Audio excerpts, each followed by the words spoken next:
Благодаря ви, че връщате усмивката на дъщеря ми. Много ви благодаря. Нора споделя с мен всеки момент от започването на проекта до ден днешен и мога да кажа, че в момента е изключително щастлива, буквално лети в облаците и много се радвам, че ще сбъдне нейната мечта. Откакто започна нейното, както се казва, преобразяването,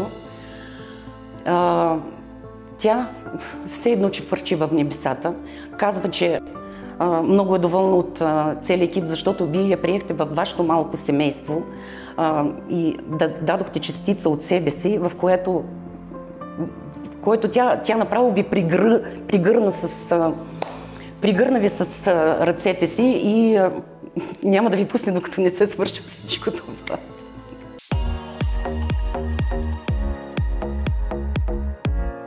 Както при всичките ни пациенти, така и при Нора имаме много индивидуално отношение по тази тема с пациентите. Разполагаме ги, разпитваме ги, взимаме им снимките, където са били преди всичките тези тежки неща, където ги преживява пациентката, преди да има толкова голяма загуба на зъби или подобни неща, която е била примерно като тинейджърска възраст или след това, която се е чувствала добре с зъбите.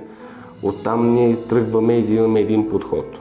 След като мине протетичния анализ, пак показваме снимки, наши клинични случаи на пациентите, слушаме и нейното желание точно как би искал да изглежда зъбите.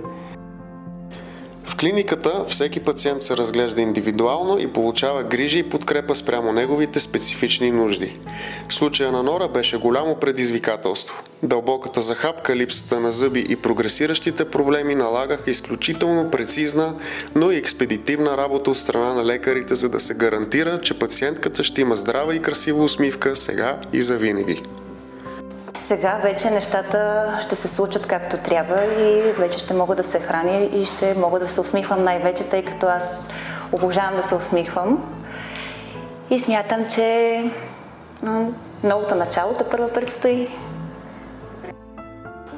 При първоначалния преглед при Нора, когато се запознах, ни направи впечатление как е лъчезарна пациентката.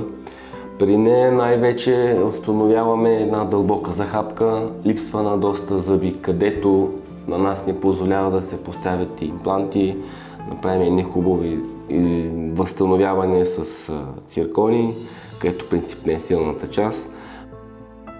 Възстановяването с циркониеви конструкции, избрано в случая на Нора, е сред най-добрите решения, които предлага съвременната дентална медицина.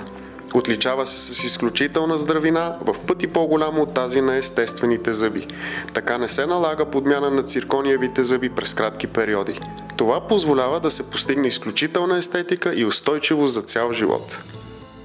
Пациентката ни на Нора плана ние като времетраене около между 2 и 3 седмици, при което имаме етап за поставянето на импланти, възстановяване след екстракционните рани, взимане на отпечатъци, изцяло работене върху смайл дизайна на пациентката.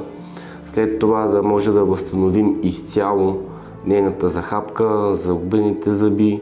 С това ще й трябва едно определено време, за да може да свикне. Третия етап се надяваме всичкото бъде наред, да може да й поставим постоянните конструкции.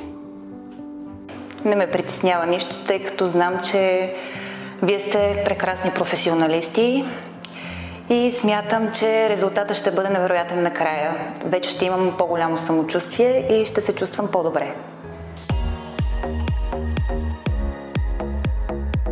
Препиляването на зъбите при Нора мина доста добре и приятно.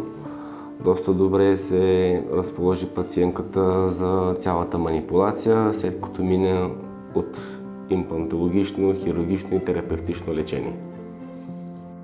Опитът и професионализмът на доктор Бялев и екипът му в сферата на естетичните възстановявания позволиха Нора да получи своята усмивка такава, за каквато си е мечтала винаги. Най-вълнуващият етап от преобразяването на Нора е поставянето на циркониевите зъби. Сега предстои Нора да види новата си усмивка в целия й блясък.